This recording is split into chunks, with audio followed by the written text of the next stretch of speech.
toca presentarles a nuestro conferenciante inaugural, que es Francisco Michavilla, y Paco Michavilla para los que somos cercanos. Y como todas las personas sabias, son también humildes, y ayer me he dicho que fuera al grano, y es verdad, porque aquí lo que se trata es de que él sea el que nos dé lo que seguramente nos va a servir de mucho. A mí, al menos, cada vez que lo he escuchado, me ha servido de mucho. Incluso alguna de sus frases ha acabado en un discurso inaugural de apertura de curso, como el de este año, en el que hablamos ahí en Las Palmas sobre el talento, porque nos reunimos, también estaba el rector de Zaragoza, en Benicàssim, y ahí se habló sobre esto y lo incorporé a mi discurso. De modo tal que tenía todo esto, porque esto es lo que se podría hablar de, bueno, esto y más, pero como me dijo, a lo personal y al grano, cogí las hojitas del hotel y lo he resumido al grano. Y en lo personal, pues hay que empezar, en lo personal con Paco hay que empezar la relación que mantiene con la Universidad de Las Palmas de Gran Canaria, que es la que yo represento, y porque es honoris causa por nuestra universidad. Pero este honoris causa, que es lo que da su dimensión científica, digamos, está en virtud de sus méritos en el campo de los métodos numéricos. O sea que, al fin y al cabo, es su área de expansión científica.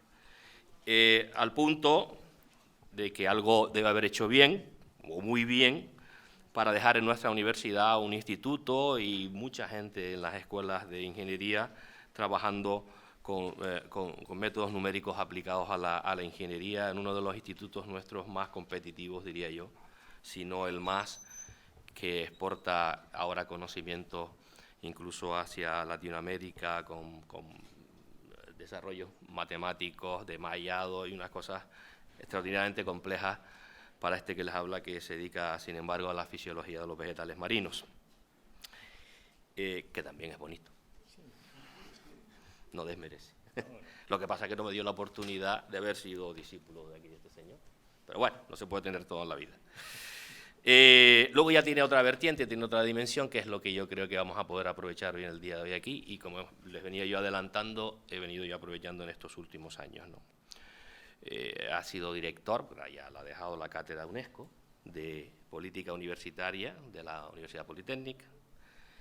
Luego, porque así lo cuenta él, en su humildad, pues me engañaron para fundar una universidad. O sea, los que estamos ahora dirigiendo una universidad, pues nos presentamos a unas elecciones, a él su categoría le da para que le llamen y digan: haznos una universidad, que es la Llama Primera de Castellón, que saben ustedes que es una universidad extraordinariamente competitiva en el marco del sistema universitario español. Secretario del Consejo de Universidades, y fundamentalmente, ¿no?, es conocedor de la educación superior, y eso es lo que le trae aquí, con libros publicados que yo les sugiero. Como ahora todo está publicado en Internet, pues, Michavilla y los libros que ha publicado sobre educación superior, que son muy interesantes. Es Gran Cruz de la Orden Civil, Alfonso X el Sabio, y recientemente pudimos encontrarnos, yo personalmente me lo encontré en París, que fue la reunión de la Asociación Europea de Universidades, y allí ya estaba como embajador español ante la OCDE, o sea, consejero, efectivamente. Pues podía haber sido el embajador. La parte de la educación superior, de educación superior, el embajador, yo creo que español es, sin duda alguna, Paco Michavilla.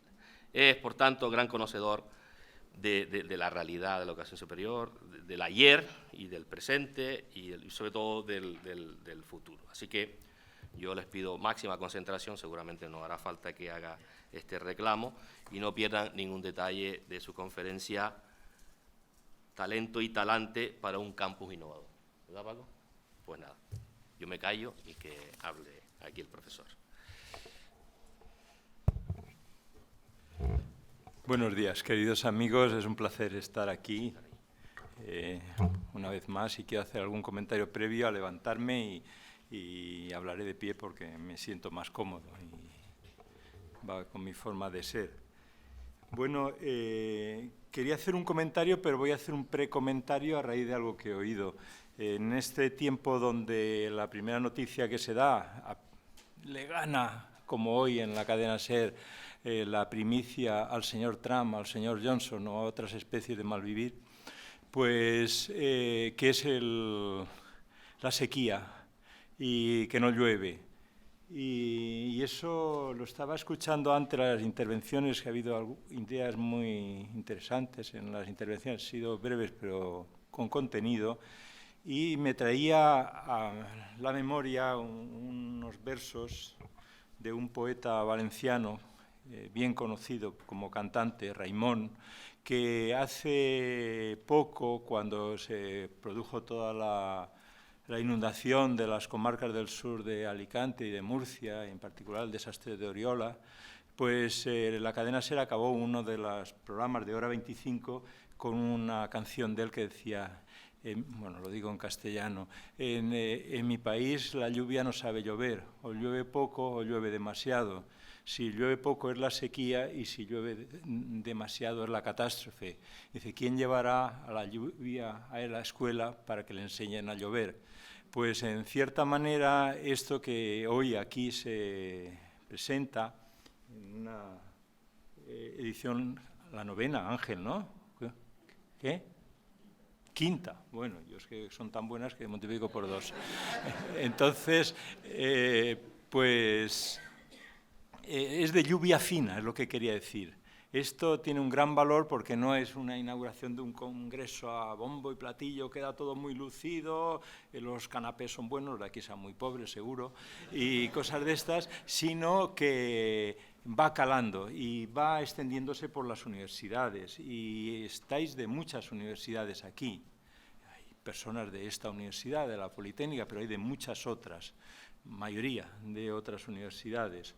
Y se transmite y se trabaja en ello, y yo que he visto algunas de los textos de las ponencias, como decía antes el secretario general de universidades, son títulos sugerentes, pero lo que viene dentro luego también es sugerente, se aportan cosas, se intenta en definitiva un sueño para nosotros los institucionistas, ya me pongo ahí en primera persona, el sueño de la educación activa. Entonces esto es lluvia fina en la educación, en la innovación educativa, en hacer que la educación sea mejor, porque hemos avanzado mucho en investigación en España, pero tenemos que seguir avanzando en investigación, pero también tenemos que avanzar y bastante en romper los moldes, los tabúes, las tradiciones obsoletas que abarca nuestra educación. Ese era el precomentario. Ahora viene el comentario, y es que yo no sé qué hago aquí, porque realmente en el anterior congreso, o sea, el octavo, que en realidad es el cuarto, pues en Zaragoza, José Antonio Mayoral tuvo la santa paciencia de, como rector, asistir, escucharme y tal, y digo, esto que hago yo aquí, ya lo estoy pensando casi poniéndome en su cabeza. Yo le digo, Ángel, pero ¿para qué quieres que vuelva a intervenir si es que no tengo ideas, no se me ocurre mucho más que decir, y además están hartos de otra vez? Y digo, ¿por qué no...? Viendo el programa, digo, ¿por qué no hacemos otra cosa? Digo, oye, eso de la escuela de cocina está muy bien. Y me dice, ¿pero tú qué sabes hacer? Me dice Ángel. Y, hombre, yo como buen valenciano y de Castellón, pues yo paella. Y paella, y la paella, digo, hombre, con pollo y conejo. Dice, a algunos el conejo no le gustará. Eso es lo que me dijo aquel día Ángel. Dice, no, otra cosa. Dice, hombre, pues otra paella con pato y caracoles. Dice, hombre, los caracoles... Dice, mira, tú para lo que vales es para hacer un poquito telonero mientras vienen luego las cosas siguientes. Pues por eso estoy aquí. Así que lo que les quiero decir es que quiero coger un punto de partida, porque dicho eso, bueno, pues tengo el riesgo de que se vayan a mitad y voy a intentar que no sea así, incluso que les guste. Y entonces se me ha ocurrido una cosa entre atrevida o de pura inercia. Yo creo que los que nos toca bastante hablar en público, pues no sé si a mí me pasa, a mí sí que me pasa, aquello que decían de Vivaldi, que había escrito 100 veces la misma obra, pero aunque no sea así, lo que sí que vas es aportando una pincelada más, como el que pinta una pared. Y yo no soy capaz de decir, hoy digo una cosa, cambio totalmente y luego la siguiente. Entonces se me ocurría que ya como hay bastantes personas que estaban también en Zaragoza hace 2 años, en el 17, pues lo dejé en un momento, aquel planteamiento, y es, partiendo de ese momento en el que lo dejé, avanzar. Y entonces tendría un hilo conductor y podría tener una cierta utilidad.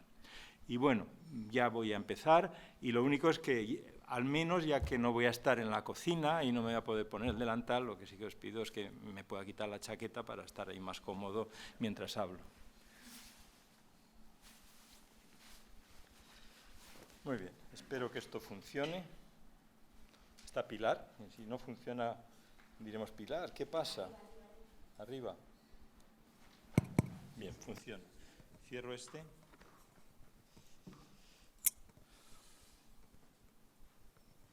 Bueno, pues sí, funciona muy bien. Siempre me dejo algo, y es el pasador. Ese es el título, un título que yo en las elecciones de hace 2 o 3 ocasiones, cuando en la segunda vez que salió elegido Zapatero, publiqué ese día un artículo que se titulaba Talento y Talante. Entonces digo, por cogerlo, pues voy a intentar aplicar esas palabras, esa combinación de las 2 palabras aquí. Talento se acepta bien, lo que quiere decir, y talante me van a permitir un poquito la licencia, englobar en talante lo que luego diré que englobo, pero puede ser discutible. Dice, eso no es talante, eso es profesión. Bueno, pues entiéndalo con este sentido de que esta es una sesión de trabajo que sustituye a mi petición de hacer de la escuela, de participar en la escuela de cocina. Bueno, en Zaragoza hace 2 años lo que planteaba era este título de la conferencia, y he subrayado la palabra profesores porque es en la que pretendo avanzar en la exposición de hoy. Es decir, el gobierno, bueno, ya está, el gobierno, la gobernanza, a mí ya me tiene harto. Incluso hace poco me acaban de pedir una buena universidad española, que les escriba un libro sobre la gobernanza, y digo, sí, puedo llegar a escribir algo, pero gobernanza ya hay bastante. Y además lo que se trata es que nuestros políticos, y deseo que las buenas manos sigan llevando esa política, y lo digo, me comprometo en público, me gusta comprometerme, y deseo que José Manuel Pingarrón pueda llevar a cabo sus buenas ideas, pero ya está. La creatividad, he hablado fuera de España varias veces esto y tengo una sensación que es etéreo, pero los profesores yo creo que es lo que compartimos todos aquí, y a lo mejor lo que puede interesar más descubrir que digo alguna cosa interesante y que digo muchas que no lo son.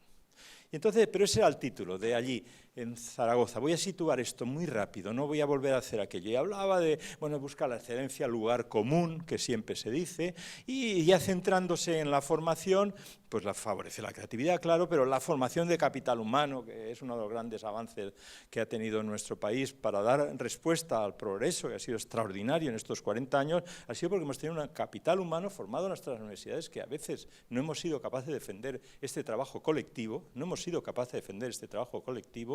un capital humano que, con sus defectos en vinculación con el mercado laboral, pero también habría que ver los defectos del mercado laboral en conexión con la formación. Eso no puedo entrar hoy, pero me gusta mucho ese tema, pero formación de capital humano y la educación, valores y valores cívicos y todo lo que está vinculado con digamos, el pleno ejercicio de la sociedad democrática. Y en aquel momento, año 17, pues ya estaba machacado, remachacado, archimachacado el tema de construcción del espacio europeo, no voy a hablar de ello, muchas de las cosas ya estaban puestas en marcha, todas las partes, digamos, técnicas del proceso, aunque quedaba pero eso está puesto ahí en el centro, esencial, como tema en el que seguir trabajando, el del aprendizaje. Muy bien, eso estaba así planteado.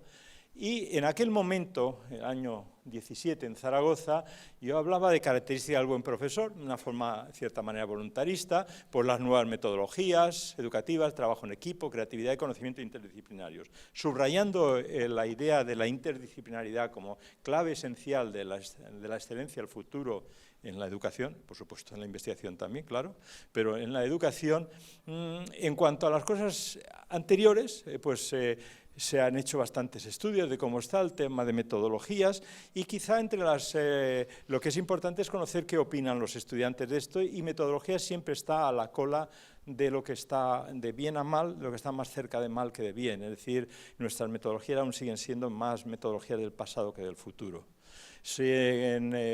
Lo que está vinculado con la educación activa, desde comunicar bien, desde participar en proyectos de investigación, etcétera, son las que están peor valoradas por los estudiantes. Pero yo solo quiero recordar esto como punto de partida. Y en aquel momento yo mencionaba que junto con los resultados del avance de la producción científica y la formación en educación superior de la población, había una serie de cuestiones que subyacen, que siguen, que salen, a veces salen por intereses políticos, pero es el tema de la poca movilidad, de la endogamia, que algunos afirman de la universidad, que es verdad, pero también es verdad que en otras partes de nuestra sociedad se da, porque estamos en una sociedad endogámica, y en la poca conexión, digamos, ese cierto aislamiento con los otros sistemas universitarios, pocos profesores extranjeros. Bueno, pues con todo esto, yo llegaba en aquel momento, esto era el final del planteamiento, decir, bueno, el profesorado de mañana sacaba la bola de cristal y decía, bueno, pues cosas que habrá que hacer. Renovación del profesorado, les pido por favor que retengan estas ideas porque son las que voy a tomar como hilo conductor de lo que voy a decir. Creación de canteras, conocer su oficio, por lo tanto, huir de la improvisación. Entonces, dicho todo eso, me he planteado tomar esto como cómo estamos, hacia dónde vamos, qué conclusiones, y voy a dejar cuestiones abiertas. Si fuese del ámbito de la filosofía, diría pues de la escuela de Manchester en el planteamiento de este tema. Bien, en cuanto al tema del profesorado, unas pinceladas en cuanto a ese talento que hace falta en la universidad para hacer que las cosas vayan bien en la investigación, pero también en la educación. Lo cierto es que por las cuestiones bien conocidas de la tasa de reposición, de la reducción de presupuestos, luego hablaré de estos asuntos. Si miran ustedes la evolución de las edades de las universidades españolas, por ejemplo, cojan las públicas, porque son la mayoría, aunque puede coger la privada, y arriba está la conclusión. Digo por no estar repitiendo 3 veces lo mismo. Coja abajo a la izquierda, el de color rojo, y ahí está en 3 estadios antes de empezar la crisis, en medio de la crisis, y cuando se dice ya la crisis está en vías de extinción antes de que llegue un tiempo turbio, o turbulento la palabra, no turbio. Y entonces, si miran la situación hay 2 quinquenios, es decir, el decenio entre la primera y la última del diagrama de barra de cada una de ellas, si miran el momento del curso 16-17, lo he hecho con ese año porque es en el momento en el cual yo planteaba mi intervención en Zaragoza, pues el 35 más 16 son 51, un poquito más de la mitad del profesorado tiene más de 60 años. Pero 10 años antes es 26 más 11, 37, es decir, ha aumentado sustancialmente la edad. Es decir, el profesorado ha envejecido. No quiero entrar por ahí porque también me llevaría a muchas descripciones que no tengo tiempo ni creo que sea procedente. Pero, por lo tanto, el profesorado en mayor de 60 años ha crecido un número importante, 14 puntos. Y si miramos los más jóvenes, pues de una situación como la que tenemos, pues he dicho de mayor de 60 años, lo he dicho mal, mayor de 50 años, perdón, pues he hecho la suma. En cambio, miramos los de menos de 29, ha pasado de 3% a 1%, es decir, escasa entrada, insuficiente entrada y, por lo tanto, envejecimiento profesor. Y lo que estamos aquí planteando es cómo introducir innovaciones, cómo renovar, cómo mirar hacia cuestiones del futuro. Esto, además, si se sitúa por áreas, los colores aquí no son los más afortunados, se ve que hay una distribución bastante distinta por áreas. Algunas son lógicas, incluso vinculado con la evolución de las demandas de los estudiantes e incluso también con la experimentalidad de los estudios. estudios. Pero vemos que más a la derecha, de ciencias, son los que tienen con más de 60 años, ahora sí que lo digo bien, el 23 y pico %, mientras que en ingeniería o en ciencias sociales y jurídicas se sitúa el 12 o el 13%, es decir, casi la mitad de mayores de 60 años. Hay una distribución, cada área, como ven, no se mantiene constante, por lo tanto, no afecta igual. O sea, si me permiten ya sacar una conclusión al principio, las políticas que se deben aplicar deben ser diferentes teniendo en cuenta diferentes ámbitos. Es decir, no puede haber uniformismo en esto, que luego cuando hable un poquito de la evaluación del profesorado, ahí podremos destacar algo de uniformismo. Y es más fuerte el contraste, y perdón por estar de espaldas, es más fuerte el contraste si vemos las demandas de los estudiantes, color azul, con el profesorado que hay, color amarillo, en las diferentes áreas. Fíjense, ciencias sociales y jurídicas, 32-45, qué distinto es, por ejemplo, si nos vamos al otro extremo, está hecho adrede, el comentario al otro extremo, se invierten de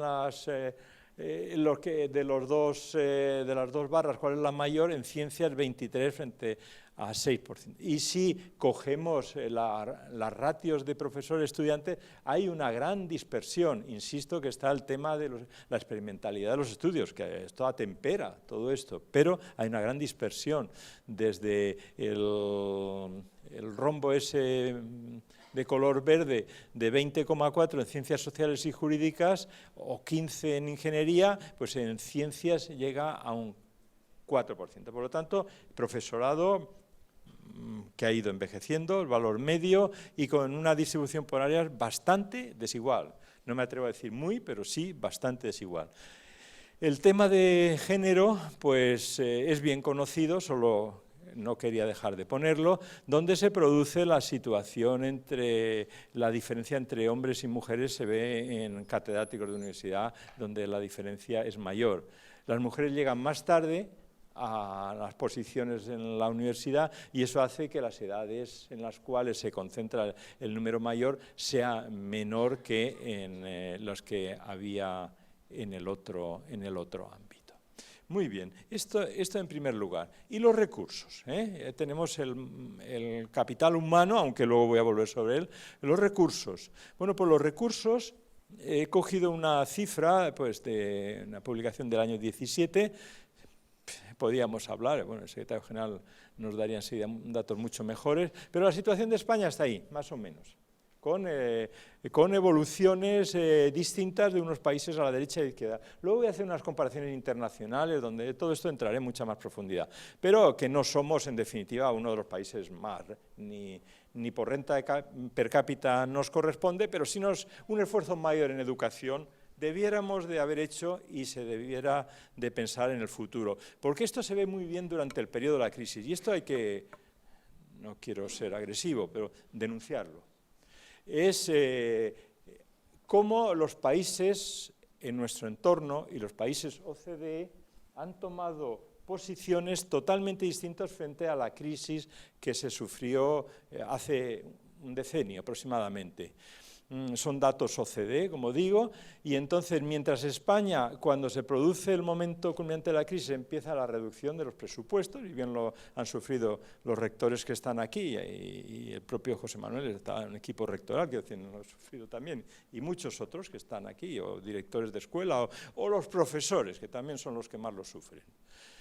Pues en educación terciaria, fíjense que la no terciaria también el comportamiento de la evolución es distinta. Es decir, hemos perdido un decenio, es un decenio perdido en recursos para la universidad.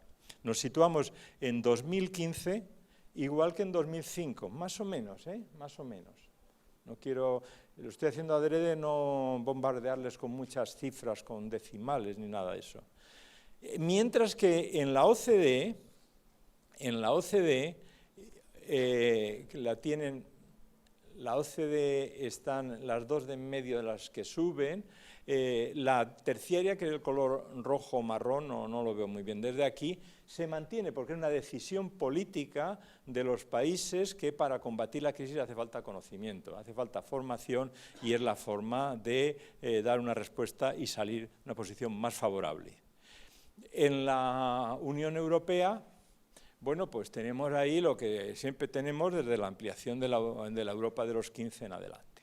Y el este de Europa corrige bastante estos datos. Si no tendríamos, en el fondo, tendríamos OCDE quitado de Estados Unidos, pero también hay otros países OCDE que no son como Estados Unidos.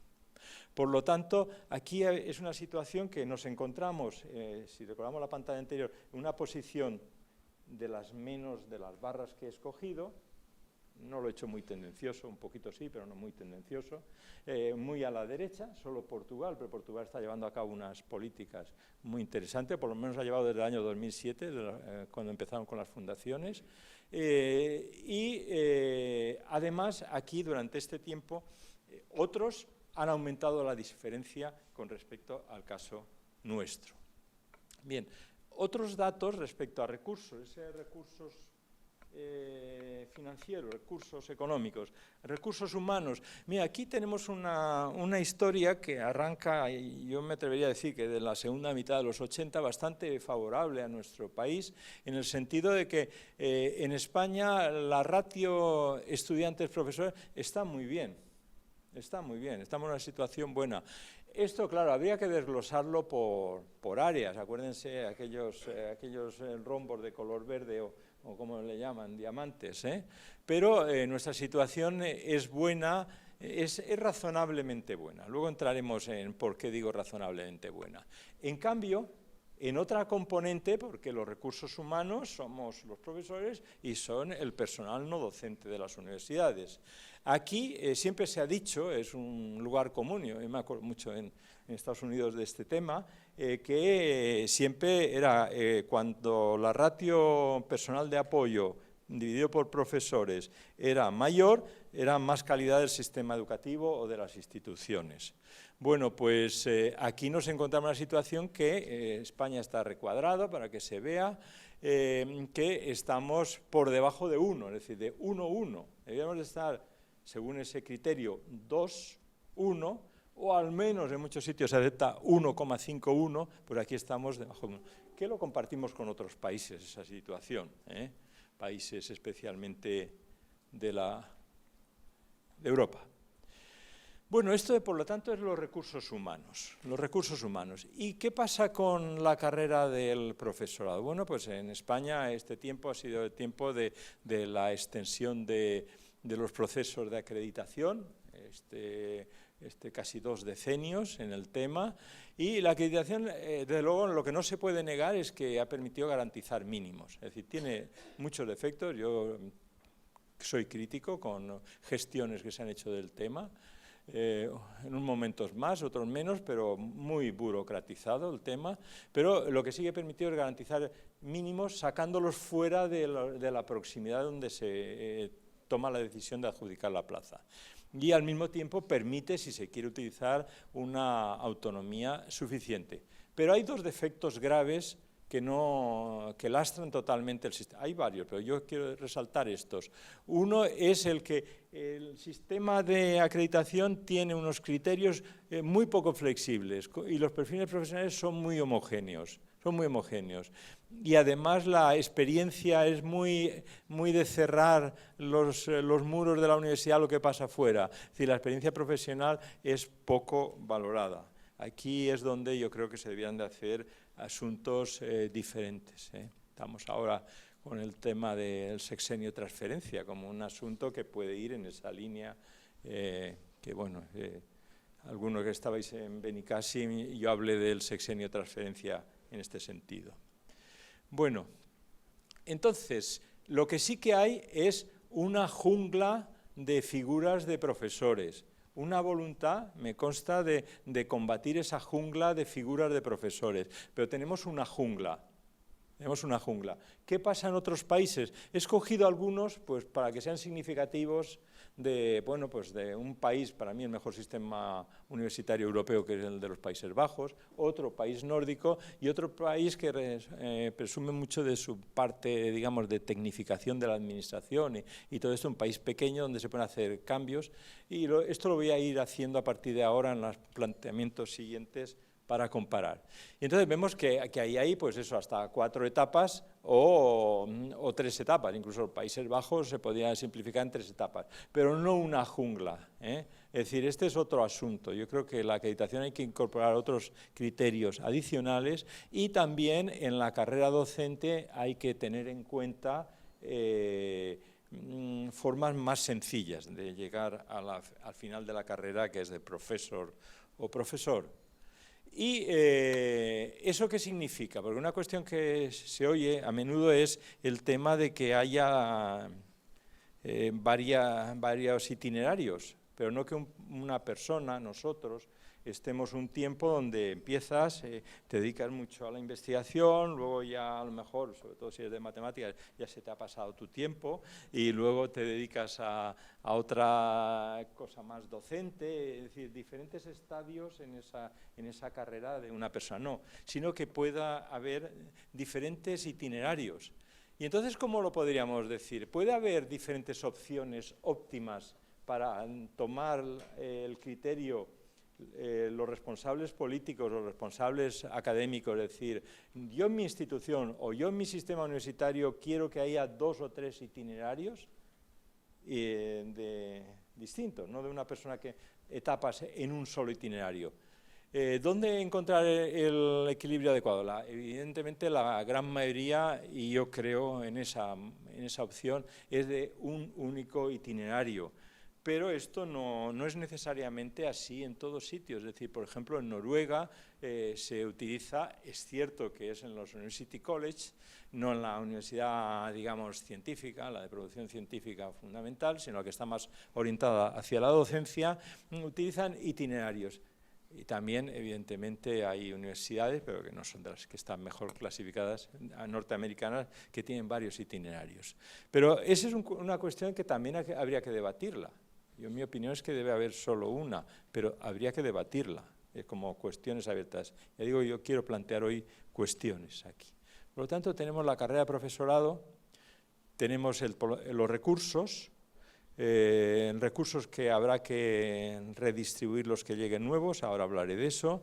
En recursos económicos hemos perdido un decenio, pues saber que ese decenio algo habrá que hacer, que la tasa de reposición, cuando se recupera al 100%, no tenemos que equivocarnos, como bien sabéis, que no es que ya volvemos a la situación anterior, no, sino que en ese momento no perdemos ninguno, los que hay ese año, pero los perdidos así no se recuperan, tendría que estar por encima del 100%. Y cuestiones de este estilo. Bueno, pues, ¿cuál es el talento que hará falta? Porque una cuestión es decir, bien, estamos así, miremos hacia adelante y veamos cuántos huecos se van a producir y cómo cubrirlos. Yo le dediqué un tiempo de esto a la intervención del curso de política universitaria de la Jaume I, y si lo digo no para hacer propaganda de lo que hice, sino pues si alguien está interesado en esto con mucho más detalle, puede entrar en la web correspondiente, encontrará muchos más documentos e incluso intervención. La mía es mucho más larga que esto que voy a decir aquí. Solo quiero decir una cosa, y es, vamos a ver, lo más sencillo de los huecos, si hablamos de que todo hueco se produzca, se recupera, se rellena, se cubre con otra persona, pero no en el mismo sitio. Puede ser en otro sitio. ¿Cuántos huecos? Bueno, pues eso es coger el profesorado, ver la plantilla que tenga 60 años, sumarle 10 años a lo actual y como máximo, en el 27 llegaríamos a esos serían los huecos que daría. ¿Eso qué quiere decir? Que como máximo me refiero que aguantasen todo el tiempo hasta ese momento sin ningún problema personal y queriendo seguir. Por lo tanto, como mínimo, hay esos huecos a cubrir. Bueno, estos huecos los podemos también plantear de esta otra forma, para que se vea cuáles son los huecos que se producen ahora, en forma de jubilaciones, hasta el año 27, y cuáles son las por áreas. Bueno, pues tenemos unos huecos, tenemos unas debilidades y vamos a mirar hacia el futuro en esto que voy a plantear ahora en adelante. ¿Cómo cubrirlos? Bueno, pues antes de eso, de cómo cubrirlos, es ¿Cómo cubrirlos en cantidad? Antes de eso es ¿con qué talante? ¿Qué talante deben tener? Es decir, ¿qué es lo que debemos esperar de nuestros profesores, aparte de que sean muy buenos en su disciplina? Muy buenos sobre todo en matemáticas, pero también en otras áreas, en mineralogía y en muchas otras disciplinas. El talante. Hay una obra muy antigua, pero muy buena, fantástica, del año 91, de How College Affects Students, de Pascarella y Pat Terencini, en el cual destaca como uno de los valores que tiene mucha parte experimental este libro. Es un libro de un enorme impacto y con muchísimas citas, uno de los grandes libros sobre educación de Estados Unidos. Y destaca el tema que uno de los factores que más influye en la educación, en el engagement, empleando el palabra de los estudiantes, el compromiso, sentirlos implicados, es la relación formal entre profesores y estudiantes. Yo tuve la oportunidad de Pat Terencini, es una persona que quiero mucho y en temporadas allí hablaba de esto con él y me decía que esto no era un comentario que habían puesto en el libro simplemente por decir que son, en fin, simpáticos, ¿no? Sino que los resultados demostraban que esto era así. Cuanto menos rigidez, cuanto menos distancia entre nosotros y nuestros estudiantes, el efecto es tan importante como que yo haga la demostración de un teorema con brillantez, sin duda. Entonces, eso es el talento. Y claro, eso es el talante. Y para medir el talante, ¿qué es lo primero que tenemos que hacer? Pues conocer la opinión de los estudiantes. ¿En qué? Pues en lo que estamos pretendiendo de esa educación activa para tener ciudadanos preparados para esta sociedad. Antes he hablado de la transformación digital y esta sociedad en la cual ellos se van a integrar como profesionales y van a hacer progresar el mundo y en particular nuestra sociedad europea. En la publicación Education and Training marcaba estos criterios, estas áreas hacia la perspectiva del año 2020, ya tiene unos años eso, pero no muchos, y hablaba para el tema de la innovación. Y voy a insistir en la palabra innovación porque es la palabra esencial de este congreso.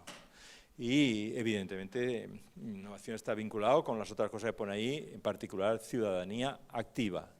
Y esa opinión de los estudiantes, ¿cómo medirla? Bueno, pues pidiéndole la opinión, haciendo encuestas a los estudiantes. Y voy a poner de ahora en adelante algunas de las cuestiones más que dar mi solución definitiva, porque no la tengo, es soluciones que se han ido, o buenas prácticas se han ido poniendo a estas cuestiones, o se han dado en estas cuestiones en otros horizontes, en otros escenarios geográficos. Por ejemplo, el tema de la encuesta para conocer cómo el compromiso de los estudiantes, cómo se alcanza. En Estados Unidos se hace una encuesta periódica, National Survey, sobre estos temas y destaca el tema del entorno de la vida universitaria y la interacción entre profesores y estudiantes, lo que antes decía de Pascarella y Terencini, y la enseñanza práctica, junto a los objetivos académicos, etc. Pero esos dos últimos puntos son esenciales, Yo he creído siempre en ellos, permitidme ponerlo en primera persona. Y en mi época de rector era una de las cuestiones esenciales transformar, porque en el fondo, en teoría, muchos están de acuerdo. Luego viene el día a día y ahí el número de acuerdos ya baja.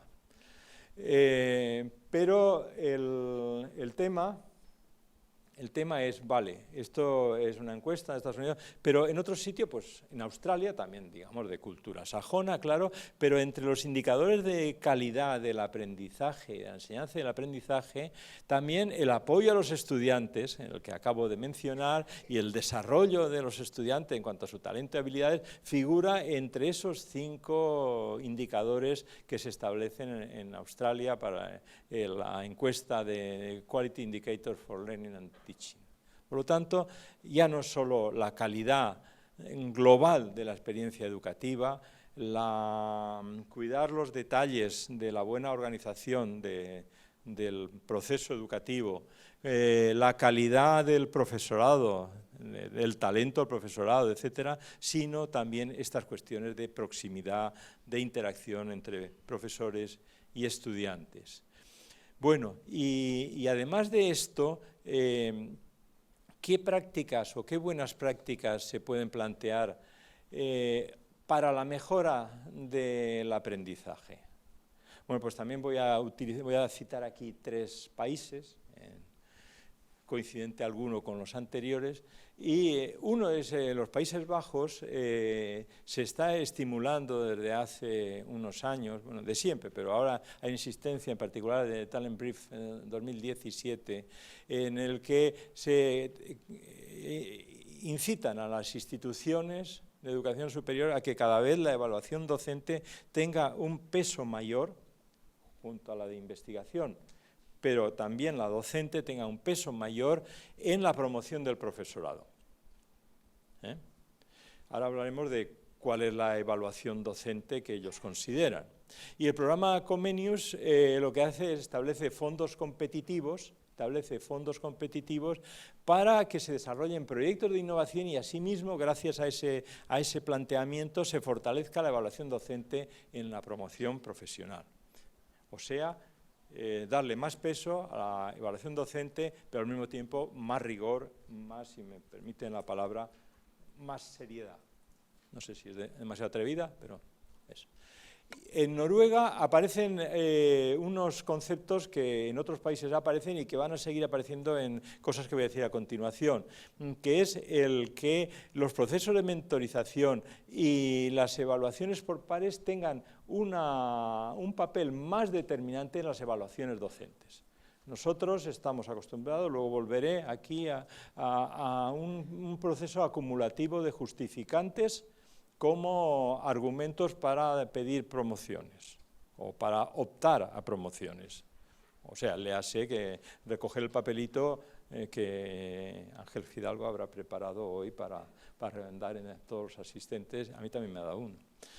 Entonces, eso está bien, porque es justificar, para que nadie invente nada, pero no es lo esencial, no es lo esencial.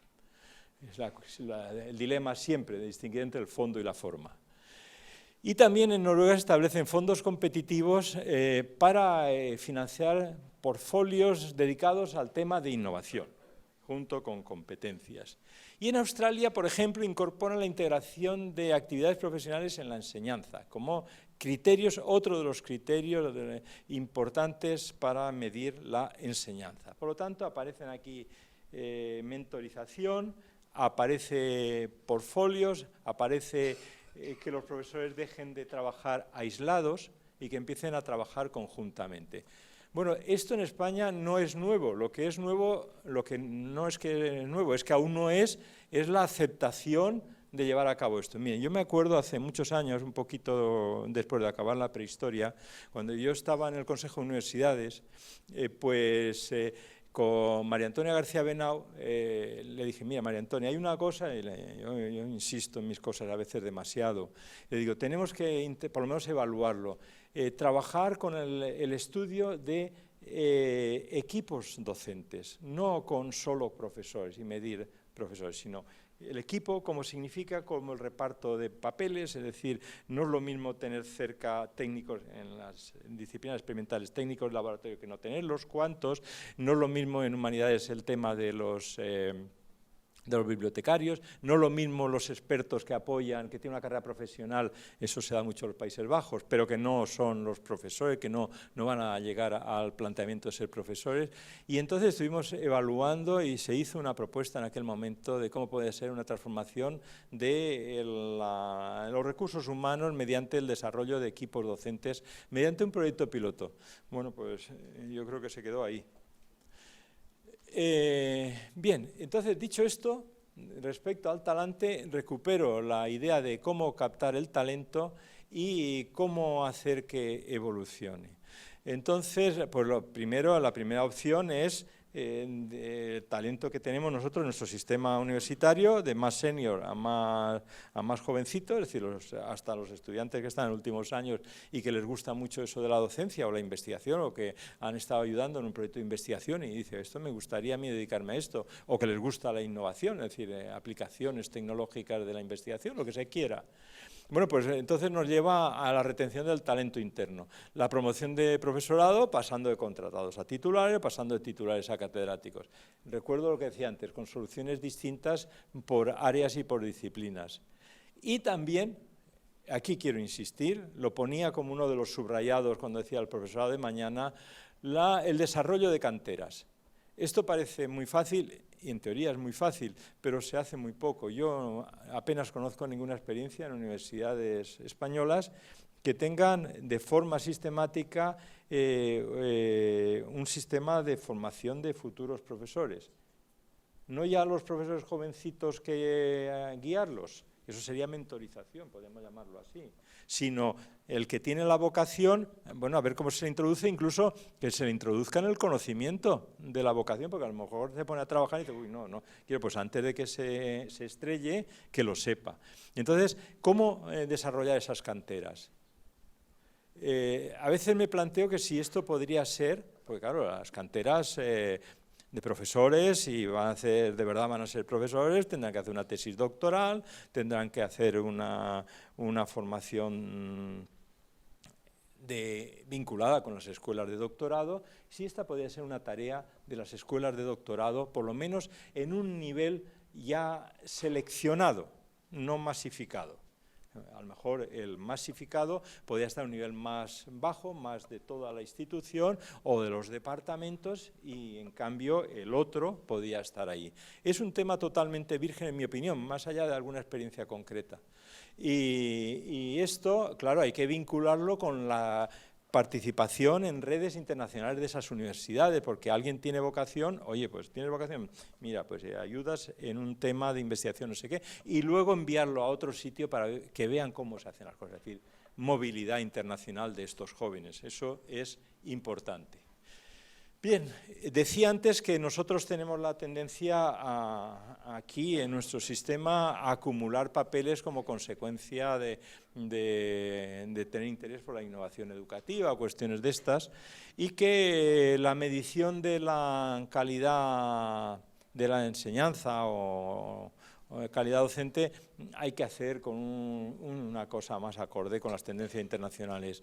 Quiero mencionar aquí otra vez en Países Bajos la cualificación del profesorado de las universidades, donde se incorpora el tema una vez más, decía que aparecería varias veces, de la mentorización, una vez más del portfolio de los docentes y otra vez el trabajar juntos. Lo que decía antes de María Antonia en aquel planteamiento, pues en una comunidad docente donde las soluciones se le den colectivas, porque no quiero caer en anécdotas, pero supongo que muchos aquí me daréis la razón cuando uno entra, o entraba por lo menos, desde que yo empecé hasta ahora han pasado años, pero no sé si ha cambiado mucho. Decía, bueno, pues yo creo que no ha cambiado mucho, me viene a la cabeza la más reciente que estaba en nuestro departamento y por lo que ella me contaba no ha cambiado mucho cuando ha empezado a dar clase. Tienes que dar esta asignatura y tienes unos apuntes o tienes lo que sea, empiezas dentro de 15 días. Vale, y si es una persona brillante sabrá esa disciplina. Pero ¿quién le ha enseñado a moverse en el aula? ¿Quién le ha enseñado a implicarse con los estudiantes? ¿Quién le ha enseñado a sacar lo mejor de ellos? ¿Quién le ha enseñado a que sientan que son parte de un equipo único? Porque los profesores, ese es el secreto. Claro, lo que pasa es que es fácil decirlo, lo difícil es el día a día. Los profesores y estudiantes somos un equipo único. Eso sí, cada uno con sus responsabilidades, no coleguillas, no, eso es engañar. Bueno, y ejemplos de políticas para la mejora de tema docente. Por ejemplo, los Países Bajos han desarrollado el tema que en nuestro caso es muy sensible, el tema de decir, uy, los estudiantes que dicen que se han equivocado de estudios y que entonces el abandono. y el fracaso? Que a lo mejor es fracaso porque ellos pues no estudian, o a lo mejor porque muy cabezotas se han metido donde no debían, pero también en muchos casos porque nadie le ha dado la adecuada información de hasta dónde deben de hacer su esfuerzo y lo que puede ser atractivo de un sitio y atractivo de otro. Entonces, en los Países Bajos tienen unos sistemas donde las universidades ofrecen a los estudiantes sistemas de evaluación sin que tengan en cuenta estas calificaciones en su currículum, es decir, una cosa sin efectos evaluadores. O también tienen un sistema de autoevaluación obligatorio en las universidades para que los estudiantes lo puedan utilizar. En Noruega, vuelvo a los ejemplos así, siempre escogiendo uno de cada, pues el favorecer becas para diferentes tipos de colectivos o colectivos más no mayoritarios, por llamarlo de alguna forma, con algún problema de discapacidad, que ya tienen familia, tienen hijos, o con políticas de igualdad en colectivos marginales o con menores recursos. La universidad que no aspira entre sus prioridades a la equidad es una universidad, desde luego, no merece el título, por lo menos de europea, eso no me gusta. Y una universidad injusta no es amante del conocimiento. Y puesto el caso de Estonia, porque ya decía antes que iba a poner estos, porque aquí hay una cosa muy curiosa, y es que Estonia ha tomado la decisión, bueno, hace un curso, no sé si este año lo ha quitado, de decir, los que quieran estudiar enfermería, la matrícula gratis. Entonces, ¿eso qué quiere decir? Que hay un déficit de enfermeros, enfermeras, y entonces pues intentan animarlos. Y esto me trae a la cabeza una anécdota que me pasó. Hace unos años estuve en la reunión esta que bajo la presidencia de cada país se celebra su educación superior, pues me pidieron que fuese representando a España, y en esa reunión el representante de la comunidad valona de Bélgica nos contaba que una batalla que tenían porque Bélgica son dos países, bueno, no sé lo que es Bélgica, pero no lo sé muy bien. Creo que lo único que me consuela es que tampoco lo saben los belgas, pero el tema eran los valones. Y entonces no conseguían por nada del mundo que estudiasen más chicas y chicos informática, no lo conseguían. Todos iban a psicología y hacían campañas para que, así, atraer, que fuesen todos a psicología. Entonces, ¿qué hicieron? Fue una cosa, a mí me sorprendió, era totalmente rupturista y un poco, digamos, heterodoxa. Cogieron y vaciaron una parte de los estudios de psicología, no toda, pero una parte de asignaturas de psicología y metieron ahí informática. Es decir, ya que quieren estudiar psicología, que estudien en psicología, pero por lo menos que sepan esta parte, coger un mínimo. Allá lo desconozco, nos lo contó el responsable, no sé si era el secretario de Estado del área, no sé cómo se llama, de la comunidad valona. Bueno, pues eso es así, ¿no? Igual que también en Estonia pues hay las típicas, los STEM, que hay baja demanda, por ejemplo, de caso de mujeres, pues también con becas de estudio. Por lo tanto, hay muchas políticas, ¿eh? Esta es totalmente distinta a las otras. La otra atiende a colectivos y, en cambio, las otras al conjunto. Pero hay muchas cosas que con imaginación se pueden hacer. Voy bien, ¿no? Moderador, sí, hasta -4, ¿no? Bien, tema salarial. Bueno, simplemente porque luego quiero hacer una comparación. ¿Cómo está el tema salarial? Porque si queremos atraer gente, la cuestión es, ¿y cuánto me van a pagar? Porque si muchas veces los cambios en este país se han hecho en base al voluntarismo y eso significa que son reversibles al cabo de pocos años. Bueno, estos son datos que me preparó Jorge Martínez el año pasado para una conferencia que di en Logroño y son de la Complutense. Yo creo que están bien porque otro de los conferenciantes era el rector Andradas de la Complutense, por lo tanto, y no me dijo que estaba mal. Pero bueno, esas cifras, que para lo que me valen es para lo que viene a continuación. ¿Cómo atraer profesores? Porque decía que el otro era el talento, la atracción interna. ¿Cómo atraer los que vienen de fuera? Bueno, pues, ¿qué datos tenemos? Tenemos que el 1,8% de las universidades públicas es profesor extranjero. Mayoritariamente la Unión Europea, más jóvenes que el resto del profesorado, porque solo el 1% tiene 60 años o más, y fundamentalmente en área de arte y humanidades, y en la que menos es en la de ciencias de la salud. ¿Y cómo estamos respecto a otros países? La diferencia es muy grande, es decir, somos un país aislado comparado con otros. País aislado. El 1,8. Italia, pues está el 3%, casi el doble. Y ahí están otros países. Portugal, yo veía ayer en El País las regiones de Europa de pobreza y tal, y Portugal yo creo que está haciendo un buen trabajo como país y como universidad, pero la región era toda la zona más con peores resultados de desarrollo y riqueza, y a pesar de eso tiene el doble que nosotros de profesores extranjeros. Es decir, atrae, porque no es que vayan allí, es decir, vamos allí a pasar un tiempo pasándolo bien, no, es que atrae ese profesorado. Y los demás se sitúan en cifras muchísimo más altas. Bueno, pues esto es otro tema a plantear. Yo solo un apunte. Con aquellos datos que he puesto anteriores de salario, vamos a comparar los salarios. Ahí están los salarios de los diferentes países, son salarios anuales medio del personal académico, no de los professor o full professor, no, del personal académico en su conjunto.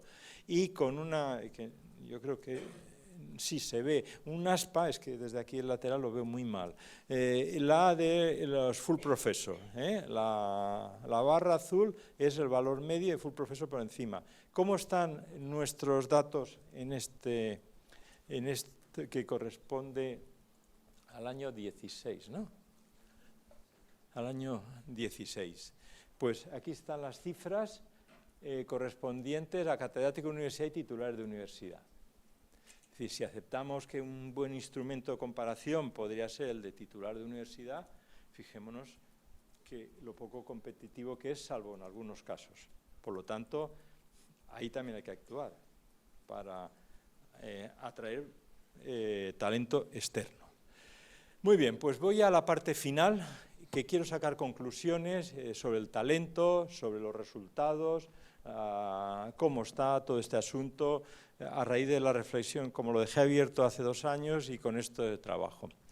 Lo primero que quiero poner y que pongo es esta pantalla, que yo le tengo mucho cariño, esto es de la OCDE, pero es como, supongo que quienes de los que están aquí tienen hijos, o han hijos y han sido pequeños o son pequeños ahora, pues una cosa muy habitual, por lo menos en mi casa pasaba, era poner un mapamundi y ahí veían los países y no sé qué, y además le caía la baba al niño, pues si no le caía al niño, al padre que soy yo, le caía la baba mirando todo aquello.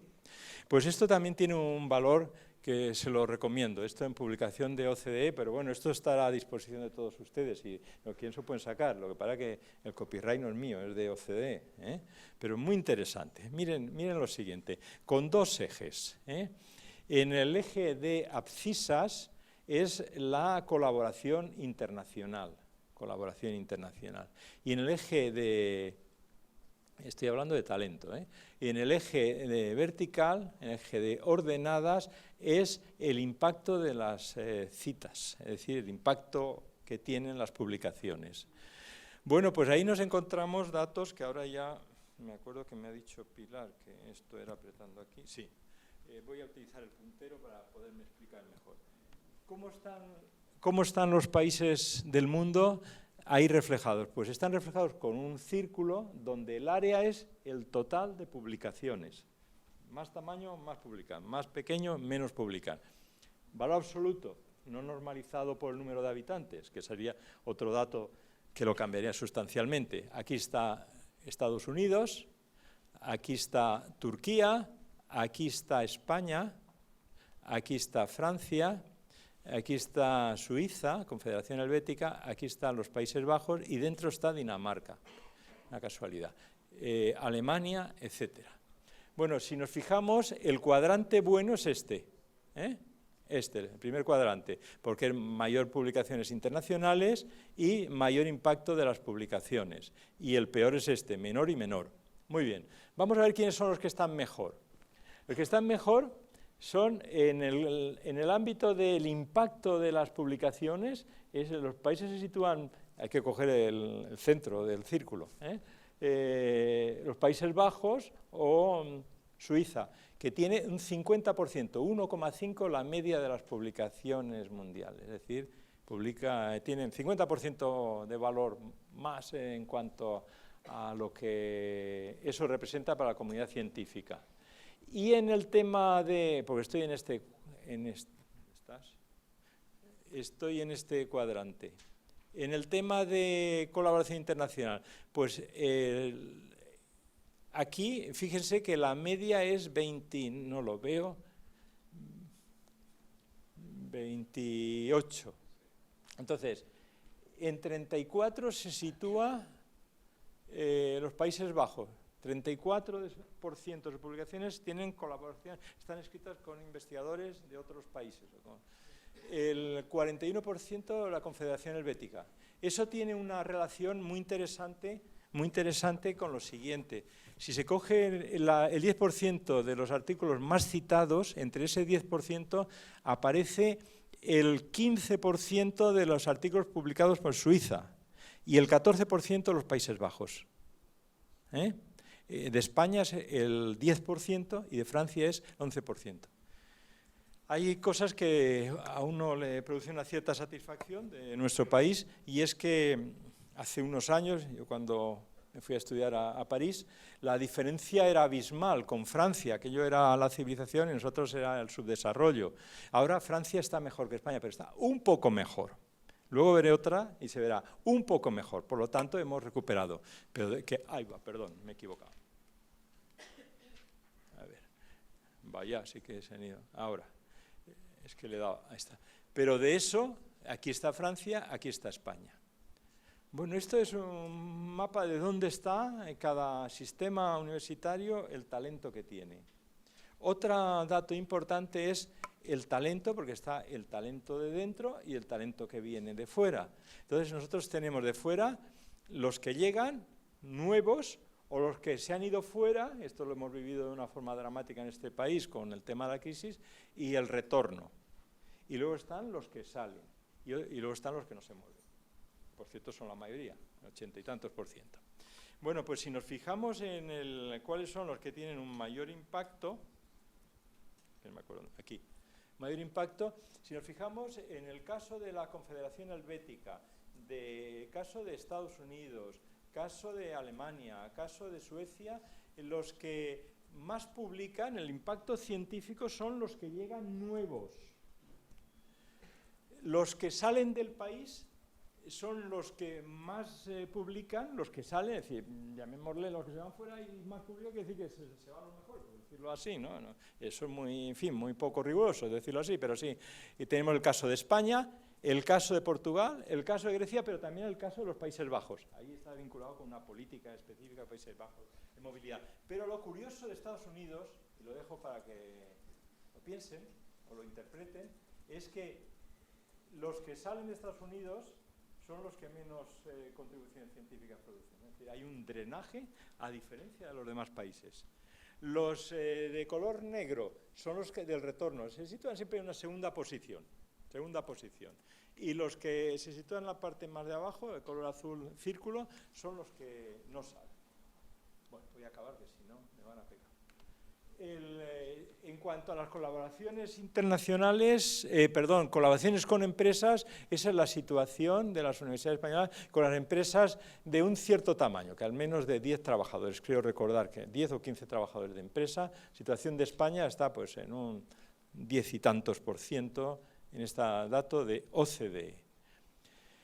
Bien, ya estoy camino del final. ¿Cuál es el rendimiento de nuestro sistema? La tasa de finalización por grado en diferentes países, España ahí no está, pero si se fijan ustedes, en todos los países el rendimiento de las mujeres es mejor que el de los hombres. Quiere decir que el porcentaje de las que terminan unos estudios que comienza es mayor que el porcentaje de los que empiezan unos estudios y no los terminan. Las mejor que los.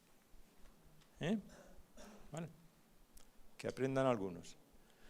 Y luego el tema de, este es interesante, Si nosotros cogemos el porcentaje de los que acaban respecto a los que han empezado, en cada país nos dará un porcentaje, como antes se veía.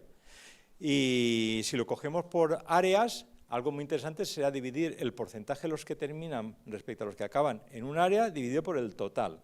Bueno, pues aquí tienen el caso, voy a solo señalar el español, de los que en azul es el total, el colectivo. Terminan más que empiezan comparado con el total, es decir, un factor de 1,6 en educación, y los que están más abajo, un factor 0,7 aproximadamente, es en informática. Otro dato, me queda esta y otra, y acabo, es el tema de, bueno, la influencia, esto es conocido, pero es planteado de otra forma que yo creo que es muy gráfico, entre los estudiantes que hacen secundaria o los que terminan estudios universitarios, la diferencia en empleo, en inactividad y desempleo. Empleo es azul y lo demás, como ven, está todo hacia abajo, no me entretengo más. Y esto sí que es interesante porque se habla mucho del tema de la sobrecualificación. Y entonces, claro, sobrecualificación quiere decir que, anda, yo he hecho un esfuerzo grande en formarme para que me hagan hacer trabajos rutinarios. ¿Cuál es el porcentaje de los que terminan los estudios universitarios respecto a los que han terminado secundaria en cuanto a hacer trabajo rutinario? Bueno, pues la situación de España es esta. Es decir, aproximadamente la mitad dicen que hacen un trabajo rutinario, es decir, que no se les encarga bajo su responsabilidad hacer un trabajo creativo. Bueno, ahí no estamos bien, pero estamos en una situación intermedia, ¿eh? Tampoco es que sea nosotros muy mal y el resto de los países muy bien. Bueno, pues esto es lo que quiere decir, salvo, si me permiten hacer un comentario, cederle la palabra a Ken Bain para que haga el comentario él, que es... Ustedes saben, hizo el profesor de la Universidad de Nueva York y trabajó mucho el tema de la educación activa, del aprendizaje, todas estas cosas, y hubo un tiempo que en España se miró mucho a Bain, incluso algunas universidades se preocuparon, la Politécnica de Valencia, de traducir obras suyas, estuvo por allí tiempo, etcétera.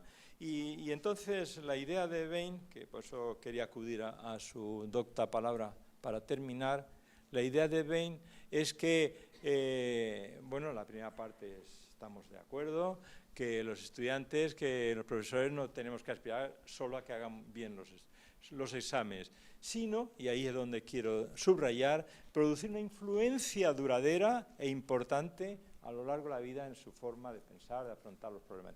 Una influencia duradera, es decir, no algo que termina en el tiempo de los estudios y luego ya uno madura por su cuenta fuera, sino eso que marca a la persona, como si alguna vez, supongo que muchos han encontrado a alguien en un avión o en un aeropuerto, o alguien en muchos, ¿no?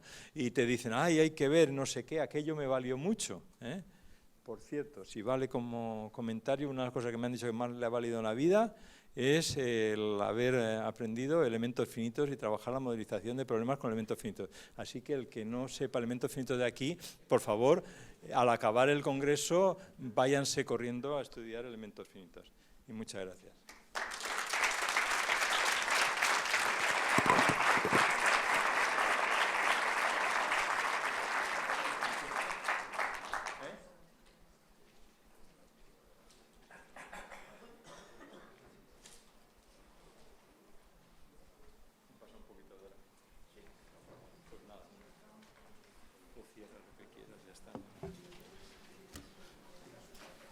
Bueno, pues me dice aquí el jefe Ángel que tenemos un tiempo para algunas preguntas.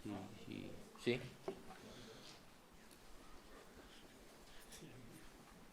Nadie.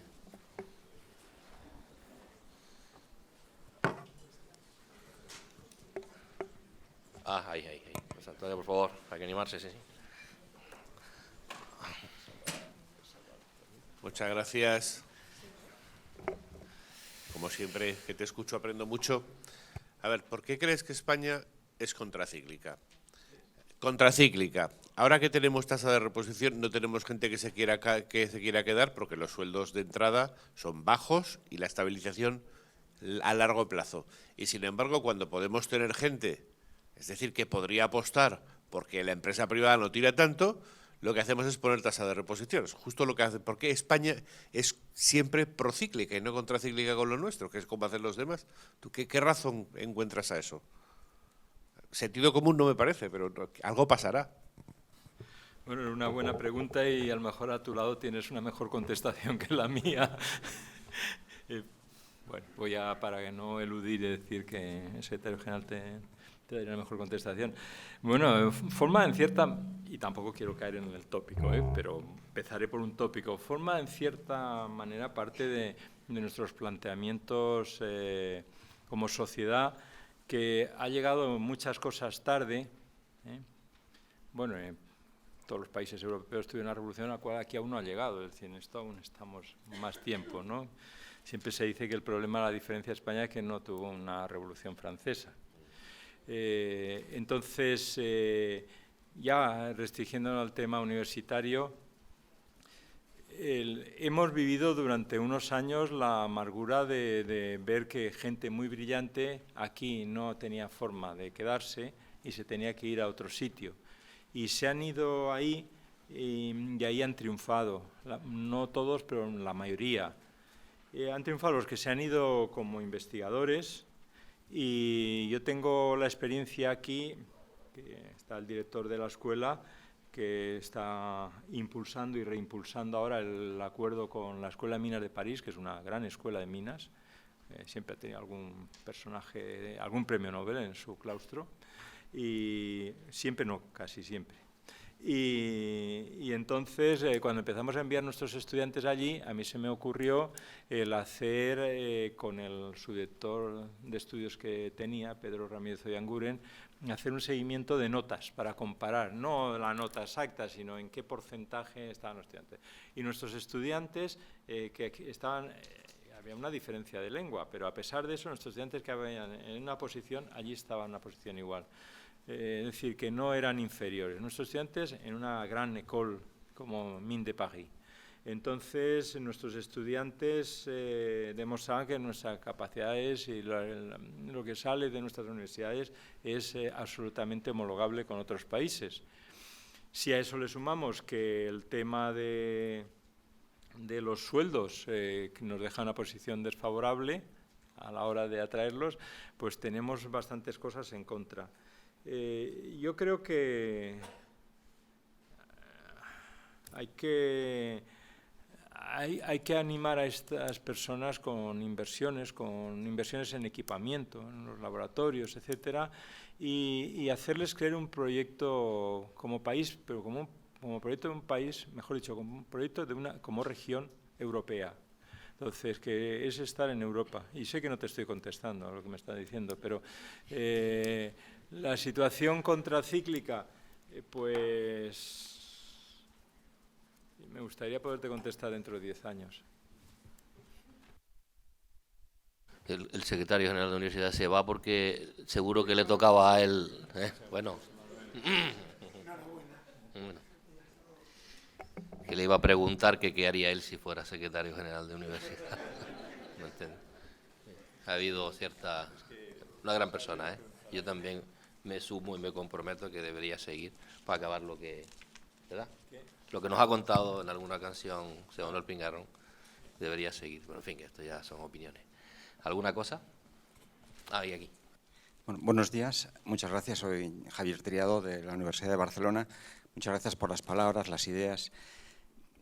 Una de las ideas que a mí me ha sugerido mucho es el tema de crear escuela, dicho de otra manera, pero como somos del Barça, la Masía, tener la Masía, donde tienes jugadores de primera que pueden salir, o puedes vender, o puedes transferir.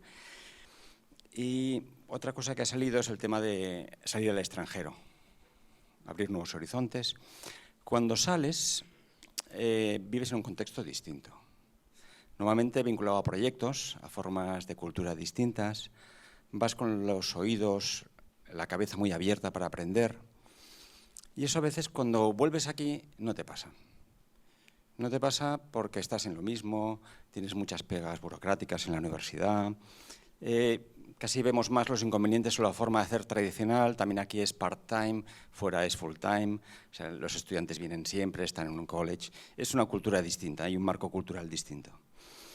Yo soy profesor también de económicas y cuando buscas a alumnos que se quieran quedar y miras los sueldos, dicen, hombre, yo quiero hacer una familia, fuera me pagan 3.000 euros, aquí voy a tener una beca, luego a ver si tengo suerte, entonces me voy a poner a los 40 años y todavía no he empezado. La pregunta es un poco así también filosófica, ¿cómo crear ilusión para poder regenerar la actividad no solo investigadora, sino también docente entre nuestros compañeros, entre la gente que nos tiene que sustituir a nosotros en cada universidad, a nivel de país o de universidad, como quiera precisar? ¿Cómo imagina usted que se podría crear esto? Muchas gracias. Mire, déjeme que le diga en primer lugar que me parece su pregunta extraordinariamente buena y voy a intentar de una forma modesta decir algo, porque esa es una cuestión clave y además con la mención a la Masía más, pero no porque es un ejemplo en el ámbito del fútbol como no hay otro. Pero bueno, para que nadie se me enfade nadie de otros equipos, yo soy del Castelló y un equipo que dentro de 2 años estará en primera división. Ya está. Vamos a ver, yo creo que cómo transmitir a los estudiantes ilusión. Mira, a mí me gustan mucho las disciplinas que he dado. Yo trabajo en análisis numérico y la modelización matemática es apasionante. Incluso cuando uno cuenta, si te metes un poco en profundidad en el análisis matemático, dices, no, es que la cosa que más se parece a mis matemáticas es la poesía. Te miran diciendo, qué excéntrico, qué cosa más rara, dice este. Y es porque no conocen la pasión de esto. Bueno, pues a pesar de que me gusta y que le hablo de que yo tenía estos últimos años entre 180 y 200 estudiantes cada año en 2 grupos. No es decir, que no eran 3 o 4 que venían todos los días a mi casa. Pues de las cosas más nobles, a pesar de mi pasión por las matemáticas, era el tiempo que le dedicaba a crearle ilusión a los jóvenes, porque me venían y me decían, yo es que me quiero ir a estudiar fuera. ¿Qué? Erasmus. Vale. Otro, no, yo ya hice Erasmus y ahora quiero irme a estudiar un máster. ¿Y qué podría hacer? Y entonces, claro, primero tienes que ver que no es el que está influenciado, porque un amigo le dice, oye, vete que este señor te cuenta unas cosas y te puede interesar, sino que viene con la ilusión virgen, porque quiere. Y entonces le haces un plan de trabajo, le orientas, le animas a irse. Y por lo tanto, has acogido su ilusión y le has animado. ¿En qué camino? Yo creo que el camino adecuado. Es decir, saber qué es lo que le gusta, es decir, por tanto, escucharle, esa relación informal, porque cuando viene al despacho es mi amigo que se pone allí, vamos a buscar entre las universidades francesas, no sé qué, con los perfiles o las disciplinas. Es mi amigo, que trabajamos junto a un tema, le hago un encargo que trabaje todas estas cosas, pero luego le transmito la ilusión por irse. Le ayudo a seleccionar el plan de estudios allí, etcétera. Y esto es una persona ya ganada para la causa. No todas, porque luego la vida, bueno, es que si esa chica tiene un novio o el novio tiene eso, pues a lo mejor luego cambia la vida totalmente, pero eso es normal, ¿no? Uno no puede pedir el 100% de éxito. Y tengo alguna anécdota, como por ejemplo un estudiante que envié una vez a Delft, hicimos una búsqueda intensa y todo eso, y al cabo de 2 meses me escribió un correo electrónico y me decía, usted ha cambiado mi vida. Usted ha cambiado mi vida. Es decir, que la influencia que uno puede tener es enorme. Y ahora ya voy a la segunda parte del planteamiento que decía. ¿Y por qué enviarlos fuera? Bueno, es que yo creo que eso forma parte de la esencia de la universidad y de la esencia de ilusionar a la gente, la esencia de abrir horizontes, de huir contra todo tipo de fanatismos o de tradicionalismos, de todas estas cosas que nos encierran en el atraso, ¿no? Entonces, ir a un sitio donde aprenden y viven, porque si van jóvenes, lo que tienen que hacer es pasarlo bien también. Hemos tenido aquí un ministro bárbaro que decía que los estudiantes se iban fuera, el señor Bert, para que quede claro, que se iban fuera para pasárselo muy bien y que donde iban más era Italia, donde más había juergas. Oye, pues bienvenido, que juergas, Es que con 21 años, 22 años, 23 años tienen derecho a pasarlo bien. La cuestión es aprovechar el tiempo. Esos son absolutamente la semilla de lo que es nuestro país, que es Europa. Esa sensación de convivir todos es eso. Y luego en su profesión aprenden cosas que luego vuelven con ilusión. El problema es, como usted decía muy bien, la vuelta si vuelven a un ambiente rutinario. Ahí yo no tengo la solución, pero eso sí que es una responsabilidad de los políticos hacerlo. Es también de los rectores, y lo digo así, yo que soy de esos, aunque ya hace tiempo, pero... Emérito, rector sí, emérito. No, honorario. En mérito no me han dado tanta categoría. y entonces los rectores, yo estoy seguro que lo comparten. Por lo menos los que hay aquí, no hace falta que me lo digan porque sé que lo hemos hablado muchas veces. Y otros que no están aquí, la mayoría lo comparten. Bueno, no soy la mayoría, pero muchos. Pero que hace falta recursos, porque se dice, el presupuesto de las universidades es tanto. ¿Qué porcentaje del presupuesto dedican a esto? No, muy poquito. Pero ¿cuál es el margen de maniobra dentro del presupuesto de una universidad que tiene un rector? Es muy limitado. Quitar el capítulo 1, etcétera, muy limitado. Por lo tanto, hay que darle instrumentos, y esa es la acción política, instrumentos para no perder estas ilusiones, porque el patrimonio principal que tiene un país es la ilusión de sus jóvenes, y entre ellos, sin duda, la ilusión de los universitarios. No sé si he contestado a algo. Bueno, pues ya finalizamos. Muchas gracias. Gracias.